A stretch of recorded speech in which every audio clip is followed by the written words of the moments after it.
And blessing po talaga siya sa akin eh.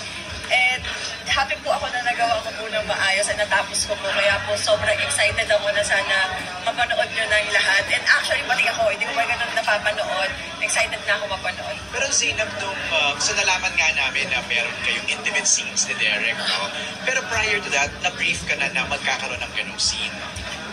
Opo, actually nag-workshop pa lang po. Alam na po namin na so, magkakaroon ng ganong scene. Kaya po inaral ko po talaga, pati po yung mga looks, kung paano. Kasi mahirap naman po magbigay ng ganong eksena kung hindi po tayo intimate with the person, that's diba? Right. Pero anong reaction ng boyfriend mo? Actually, so naging supportive naman si Daddy rin talaga. Actually, nung sinunod namin yun, kasama ko siya. No way! Yeah, nasa baba siya, inaantay niya. Akala ko nasa set. Hindi naman ako nasa set. Ganun lang siya ka-supportive and naging open-minded naman. Actually, pinag-usapan namin dalawa. Okay. Talaga, kailangan namin ng maayos na usap. And ang pinaka-thankful lang talaga ako, nasa matured partner na ako. And hindi so yung dating partner, hindi mature? Hindi naman sa ganun. Ano lang, parang mas supportive lang when it comes to craft na career yan, trabaho yan. I know you're doing that not only just because of yourself or your family. You're doing it kasi gusto mo ng something new na may explore mo sa career mo. Yung mga ganun. Parang binigyan niya ako ng chance mag-open ng panibagong door sa life ko. Pero may mga tanong-tanong pa siya, yung mga restrictions. Yes. Wag lang itatag. Wag nyo na itag, tsaka wag nyo na panoorin. Marami naman ganun, diba? Na maraming ganun sa showbiz na nakikita ko na kapag may yung partner nila, may ka-love scene or ka-eksena na medyo, alam naman po natin na hindi talaga siya, but it's a work and ginawa ko lang po talaga yung best ko nang walang kahit na mali siya. Si Sir Derek din, ganun din po talaga. Respect and pure, heart. Si Jowa, wala ba siya limitations sa nilalatag na huwag kang ganito? Parang last ko na to. First and last ko na to.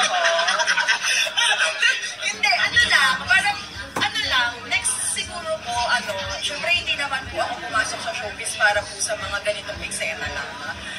Nagkataon lang po talaga na malala po yung role na natapat sa akin and hindi po talaga pwedeng mawala yung ganong scene. Kaya po panoorin nyo po para po maintindihan nyo kung bakit kinakailangan ng ganong scene. Right after pa naman. Kasi may ganun yung parang last pa na parang ganun. Ay, hindi naman po last na. Ako-first ko pa lang. Yung ganong ng pusing ko. Parang, okay, na-try ko na and tingin ko naman, I did my job naman and tingin ko po yung mga next ko, ang nilulook forward ko talaga is mas matindi po ako. Yung matcha-challenge ako ng sobra na hindi lang laging may partner, hindi lang naglulook forward po ako na sana magkaroon po ako ng proyekto na ibang Zainab ulit yung makikita nila. Kasi po sa kaput talaga, hindi nyo po makikita yung Zainab na nakikita nyo sa vlogger or sa posting ko. Hindi po, ang layo po talaga ng itsura ko. So, sobrang abangan nyo. You are one of the most authentic YouTube vloggers and as far as I know naman din, how invested are you in this film? Kung ikaw nagagawa mo mag-resonate yung message mo through vlog, sa film na to, paano mo nagagawang i-resonate yung message ng writers ng buong film sa mga audience as an actress? Actually, ang maganda kasi dito, lumalabas din yung pagiging nanay side ko dito eh. So, sobrang laking impact nun na nahugot ko sa sarili ko na, okay, I'm a mother, gagawin ko lahat para sa anak ko, kahit ano pa yan.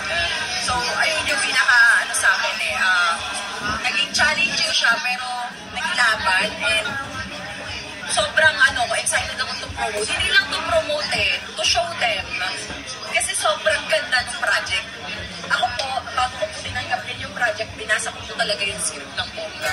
And the way na binabasa ko pala yung script, talaga bongga patakbo ko. Nagpapasa pa lang po ako ng script. Ganun na yung kilabot ko sa kanya. And sabi ko, napakagandang project nito. Bakit naman ako tatanggi? At sino naman ako para tumanggi? Dahil si Beauty Gonzalez, Derek Ramsey na yun, Attorney Joji na yung kasama ko sa film. So why not?